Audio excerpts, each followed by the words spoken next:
The following is a Comfortably Zoned Radio Network production. Okay, that's the signal that it's going to work this time.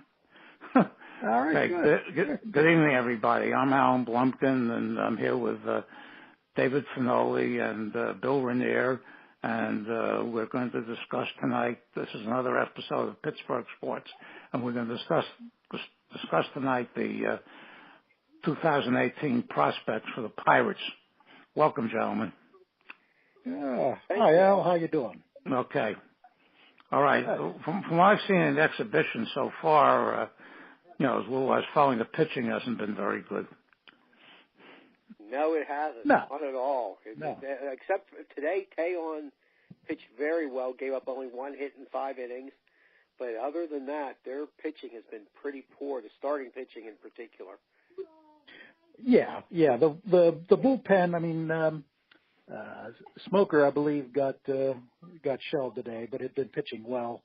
But the starting pitching, and that's going to be the consistent with this team this year. I think that's going to make this team either a contender or a contender for a high draft pick. Pretender. Starting pitching. Yeah, what I've seen of Nova when he was here and pitching for the Yankees, I was never really too high on him. So you can't expect the big things out of him because I don't think he's capable of delivering that. No. I would think what you expect. I mean, you hope Tom turns into the kind of pitcher, always a highly respected prospect. You hope he turns into that kind of pitcher at the major league level, which he showed flashes of last year. But I mean, a battle with cancer among other injuries.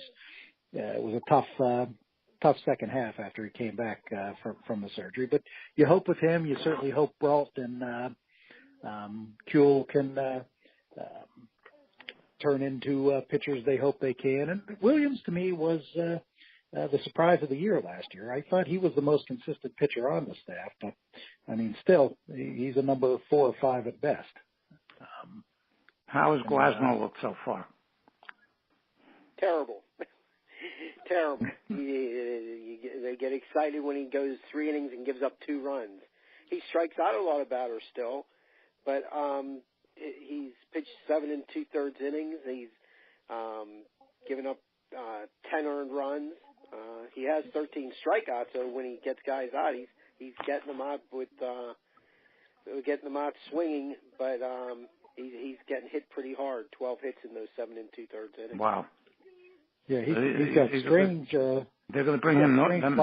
They're going to bring him north with them, or they're going to send him to Indianapolis.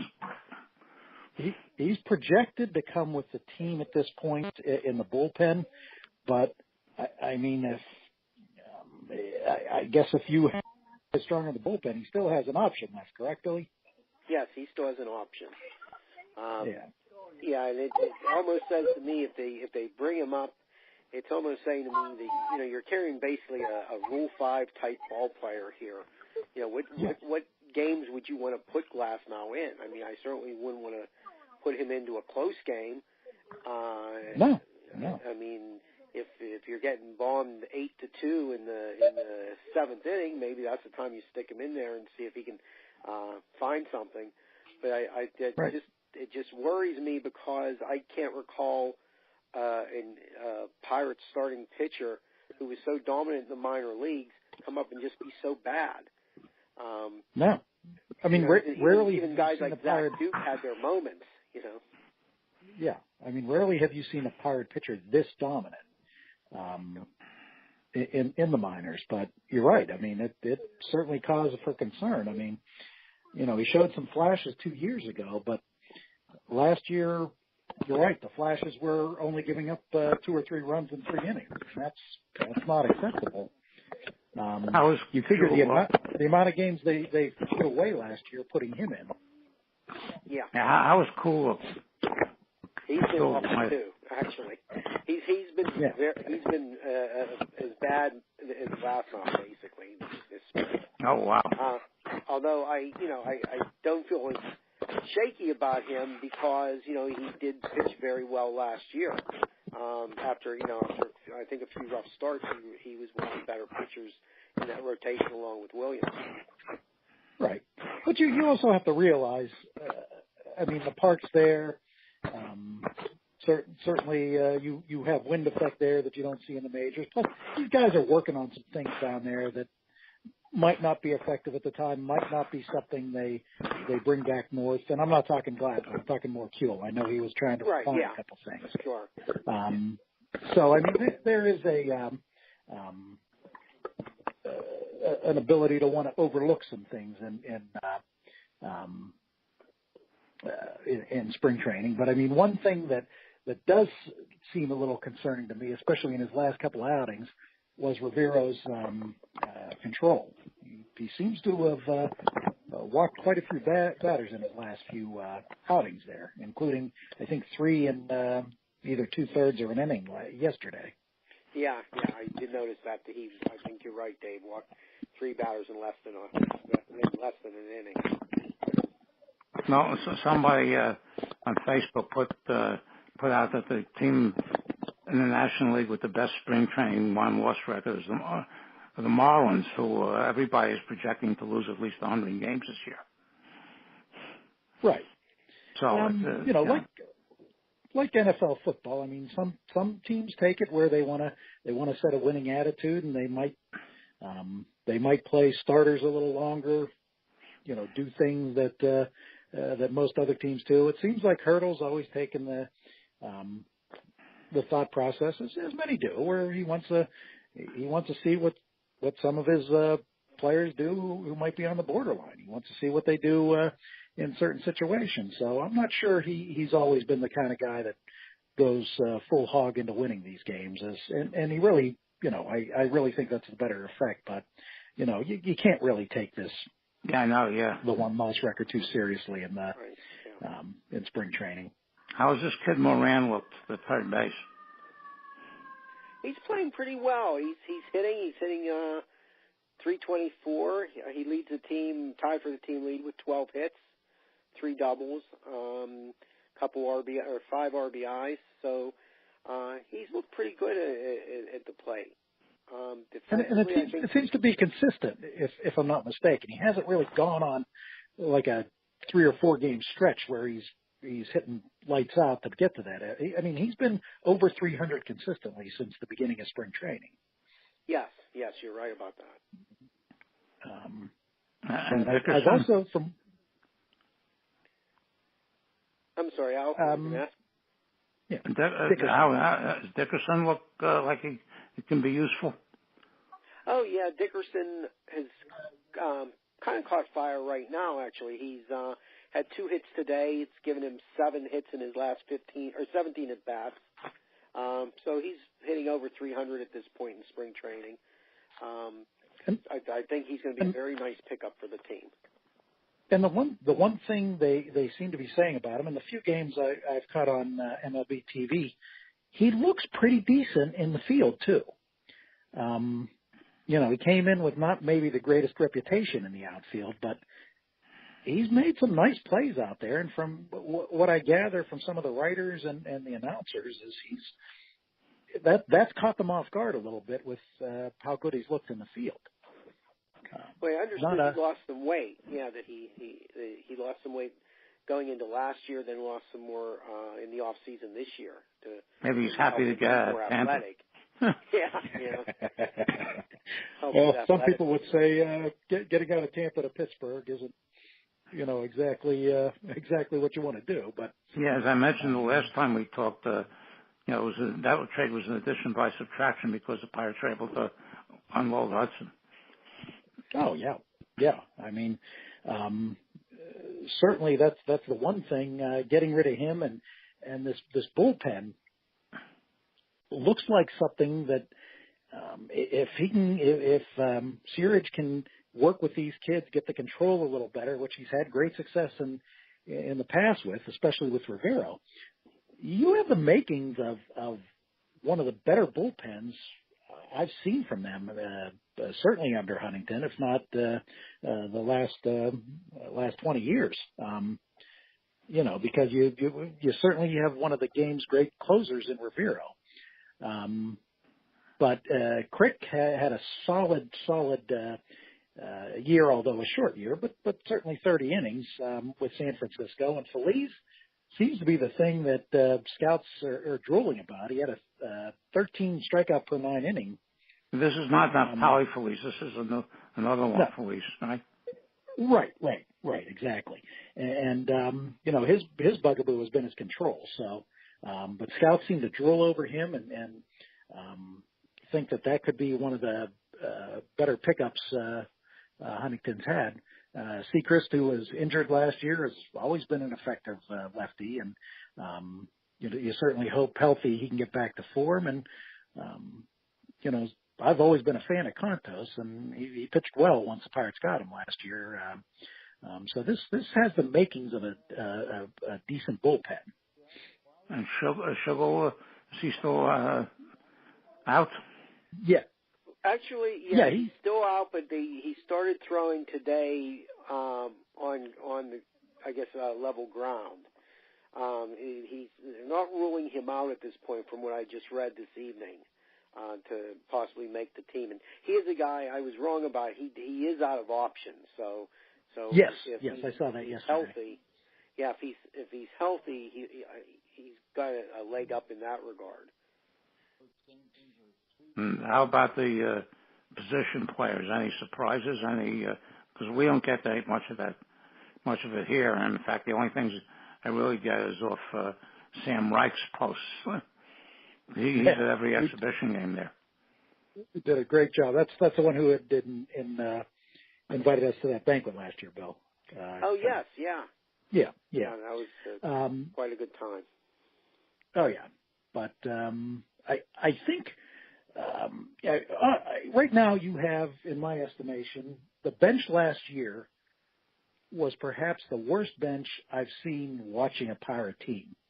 I don't know about that. Well, it was bad. Think about it. Especially after Marte was gone. Yeah, it was bad. I harken back to the 2014 team that at one point had 3 guys who were getting fairly regular playing time for backups, and 3 guys hitting under 150. That was pretty nauseating. It's amazing that they survived that to make a wild card team. But Jaso is gone, right? Finally. But Jaso's gone. Jaso's gone. I mean, right now your bench looks to be Freese, Frazier, Rodriguez. I'm gonna say.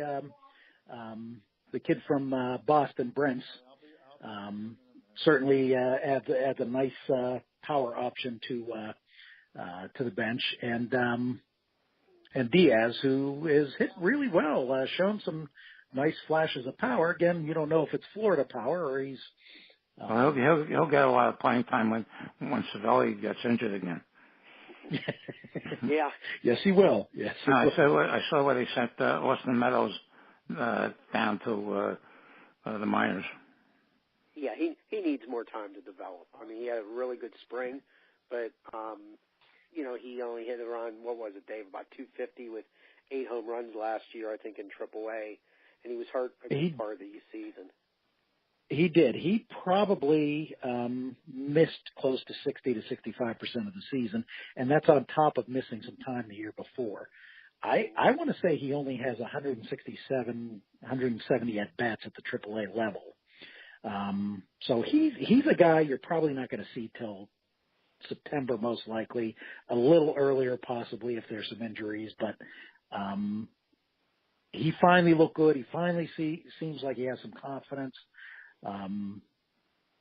Hopefully he'll use this time to really show the potential that everybody thinks he has.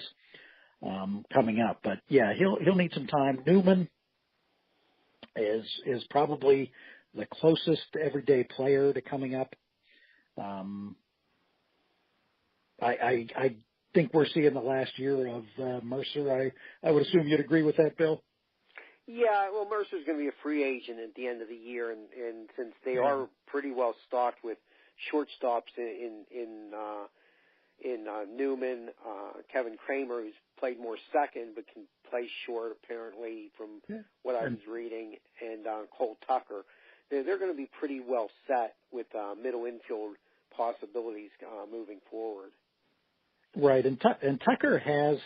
I mean, there were many questions about him when he was drafted in the first round, but he has had a very solid minor league career and has made himself a good prospect, especially over the last couple of years after suffering injuries, his first couple. I think right now you'll see Tucker as the future shortstop next year. And Newman, I think they're going to get him some reps at second base. If I'm not mistaken, I think they think he's the better prospect between him and Kramer. Were either of you upset that the Pirates didn't pursue Neil Walker, who wound up signing a one-year deal here with the Yankees? Or is that, his time has come and gone with the Pirates? Well, he was so popular here, and he's always seemed like such a nice guy. And the only reason I would have wanted to see them pursue him is if they were going to keep McCutchen and Cole together here. And you kind of say, well, maybe this is like a real last-ditch effort for this one season. Once they traded Cole, though, and got Moran, I thought, well, there's really no point to getting Walker. Where would you play him? So Harrison right now is the probable player at second base for the start of the season. He is, and quite frankly, in my eyes, Walker he's such a poor defensive player at this point.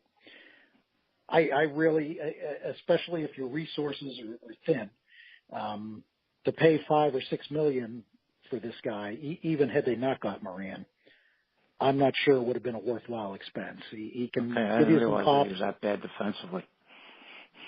Well, it's the range, and that's one of the reasons why the Pirates, really decided to trade him rather than try to extend him was the idea that Walker's range, his last year in Pittsburgh, there was a noticeable decline. He still showed really good hands. The balls he could get to, he played well. And the other problem with Walker was always that there was always a sense of, this guy's back goes out on him too often. And that was consistent in New York, although he certainly increased his power there. There's also probably a better park to hit home runs in. Right, exactly. Also, when they traded him here, and they got John Neese, who, I could have told everybody that he was a disaster here. And it turned out to be totally useless with the Pirates. Absolutely. Yeah, he was. Absolutely. I just saw he got released today, I believe, from Texas. Had him in camp as a non-roster player. So yeah, they gave him his release. Yeah. Yeah. So, but I could you imagine an infield of Mercer, who, in my estimation, his isn't due to injury. I just think he has bad range. I think an infield of Walker at second and Mercer at short would have just been disastrous for that pitching staff. I just think I think it would have been a mistake. Again, because I didn't realize that he was that bad a fielder. Yeah. Yeah, and I think that probably might have been one of the reasons it took so long for somebody to sign him. I'm not sure he had many offers, and I kind of got that out of hearing an interview with him. There just wasn't a lot out there for him. Yeah. Now, well, the Yankees signed him because the kid that they plan to play at second base isn't ready yet. No, and certainly they can afford to do that, and if it's they can afford stopgaps. They can make up for it. If we sign Walker, we'd be stuck with Walker until at least July, when they felt it necessary to bring up one of the middle infielders from the minor league system. But as you said, Bill, with Moran here, it really made no sense. Is Dickerson projected to be the starting left fielder? Yes, he's expected to be their left fielder, and I think that's one of the things that to build on what Dave was saying. with Brent's, he's a right-hand hitter with some power, and I know that between Dickerson and Polanco, you have two left-handed hitting outfielders on the corners, so you might like that last guy off the bench to have a little bit of punch and be from the right side. And you also, in my estimation, basically have what might be a better outfield at this point in time. And again, I'm taking this into consideration with, you didn't have Marte last year. So you were putting guys like Frazier, who's not a good defensive outfielder, Jaso and Osuna, who are embarrassing outfielders for most of last year. So right now, and McCutchen, for all he's worth, he was a below average defensive outfield the last couple of years. He really looking at the metrics. He really went down very, very quickly. Yeah. And looking at the metrics, I didn't quite realize how poor a season he had last year. It wasn't as bad as the year before, but it was still one of the hit worst for the last month or two. Yeah, hit for the last month or two. But usually you don't expect somebody to have that steep a decline, from where he was in 2015 to where he wound up in 2016. Yeah. Right. And if you look at it, he basically in the last 2 years he had a great month and a half out of those last 2 years. He really didn't play well. He was lights out for a month and a half, 2 months last year. I guess he played well in September, Billy. Yeah, he hit well in September, and he had a couple good months in 2016 after floundering most of the beginning of the year. But you're right. In 2016, he kind of was kind of a mediocre, like, power hitter. He had mid-range power, but a guy who's bat would be replaceable. Last year he was better, and I also think defensively he was better last year. I think the Pirates really made a mistake. Hindsight being 20/20, but we don't get paid to make those decisions. So I'd like to see their foresight be a little bit better at times. When I don't know if you'd read about this, Al, in New York, but in 2016, what the team wanted McCutchen to do was play more shallow. Because they were looking at statistics from the year before that there were maybe balls that dropped in center field that could have been catchable. However, they didn't really seem to take into account that in 2015 they had a much more veteran pitching staff, and in 2016 now you had balls going over McCutchen's head, and he just really looked out of place. McCutchen has always admitted he's much better coming in on a ball than he is at going back on one. There's a lot of times I can kind of recall him going back on balls, making in attempts to make a nice catch, not an outstanding catch, but a nice catch, and the ball kind of popping loose from him. If they knew that, why would they try to make him play in closer? Well, I think it was the idea that there were balls that they looked at and they said, well, there were more balls that dropped in front of him in 2015 than they would have wanted to see.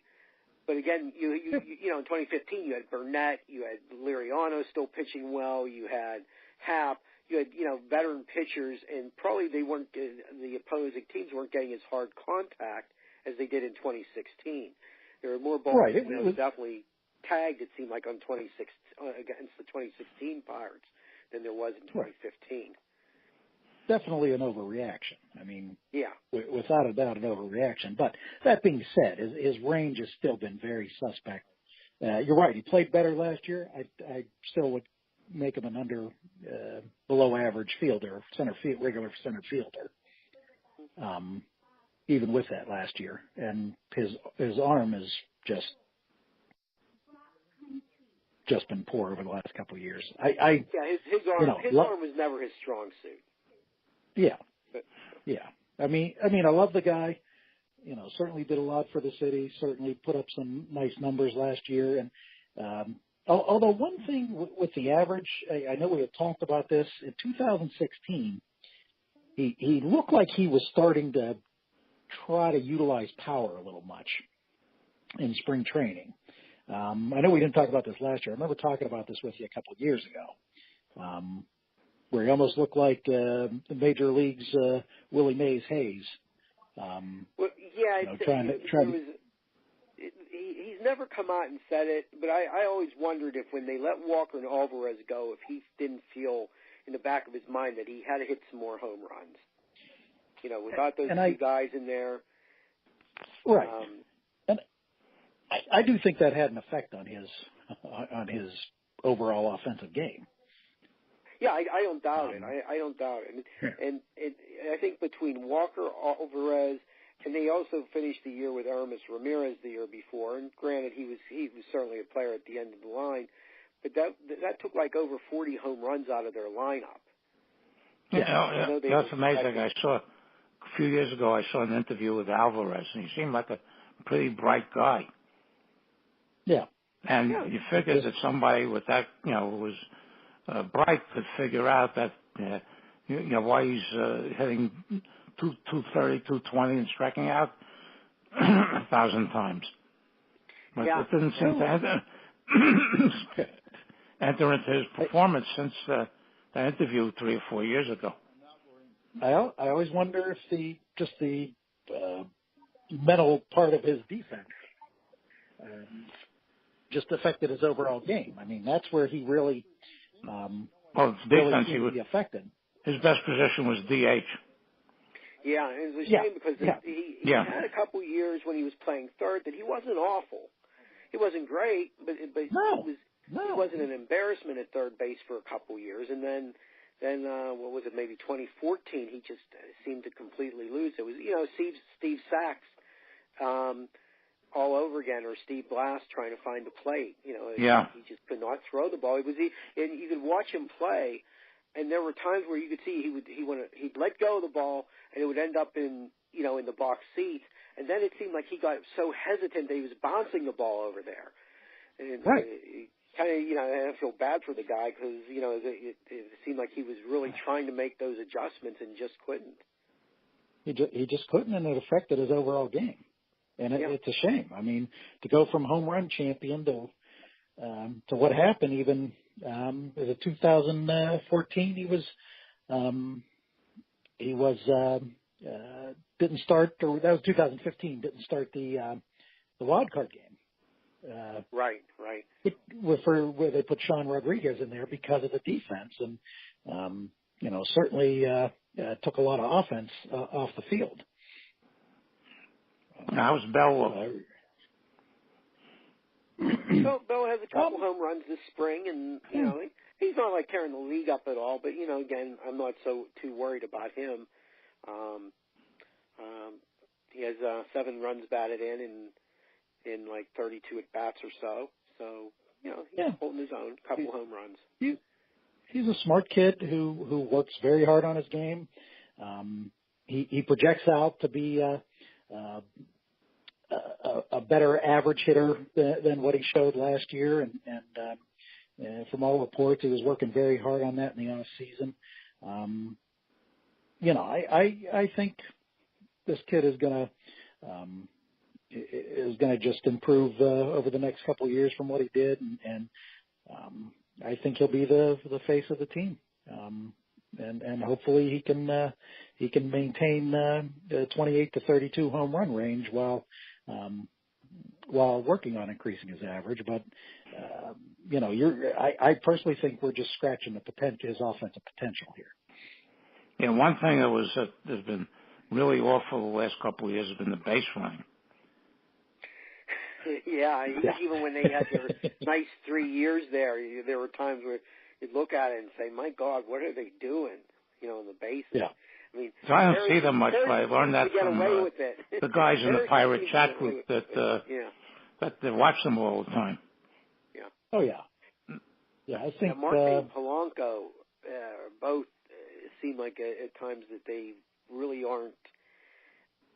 Just they're not good base runners. I mean, Marte has all the speed in the world, but I wouldn't consider him a good base runner at all. Oh, I think he's a horrendous base runner. I think Polanco's a horrendous base runner. I mean, to me, the only one I look at right now and say is a very good one. I don't even know if Harrison. I would say Frazier is probably the one I saw last year. He didn't seem to make too many bonehead mistakes. I think Harrison's a potentially good one. He takes a lot of gambles though. Harrison seems to get away with them more. He does. Do you see Polanco and Marte do not get away with them at all. Do you see Frazier playing a lot this year? Well, I see him. Go ahead, Dave. Oh, I was going to say, injuries aside, I see him as a guy who will be more like the Harrison role of a few years ago. Probably get himself 250, maybe 300 at bats over the course of the year. But they say his best position is at second base.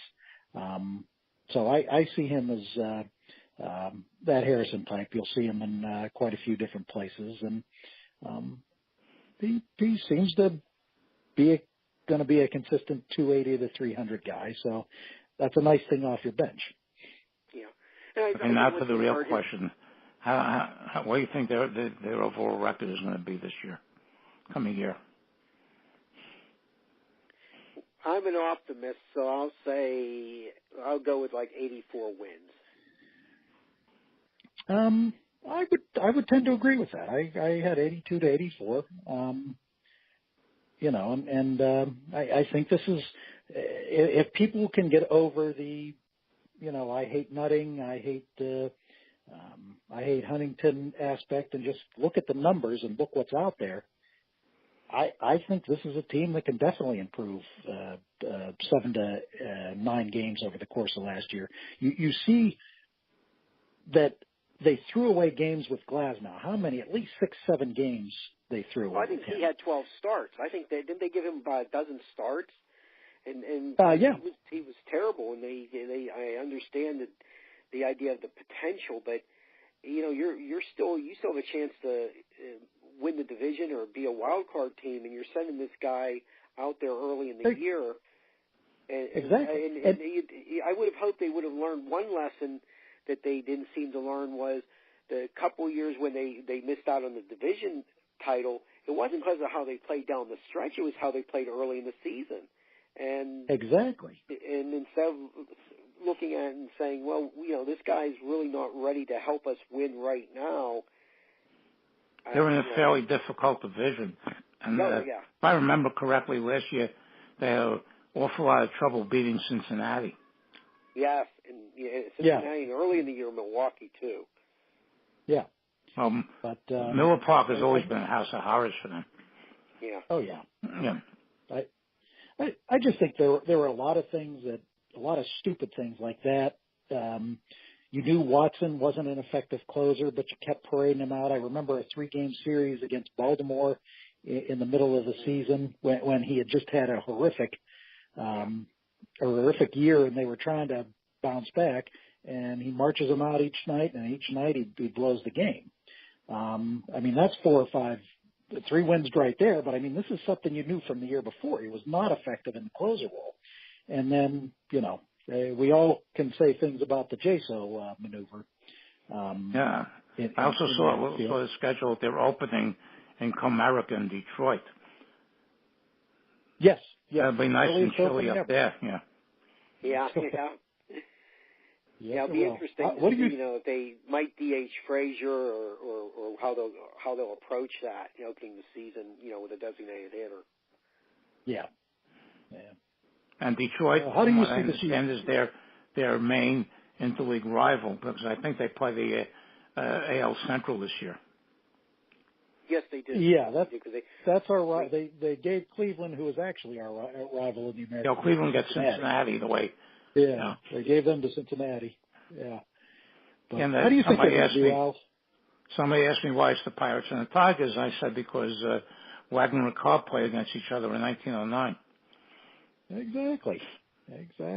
Well, that was how they tried to explain it, but I don't know if that was there. Other than Cleveland or Baltimore, there really wouldn't be a geographic, rival. No, yeah. Yeah. And you can't take Baltimore away from Washington. No, you can't take exactly. Yeah. It's like Milwaukee has the Twins because you can't take away the Cubs from the White Sox. Right. Right. Yeah. Right. Yeah. So, how do you think they're going to finish up, Al? I think every year I hope for at least a 500 season. So if they once they get to 81, to me, everything else is gravy.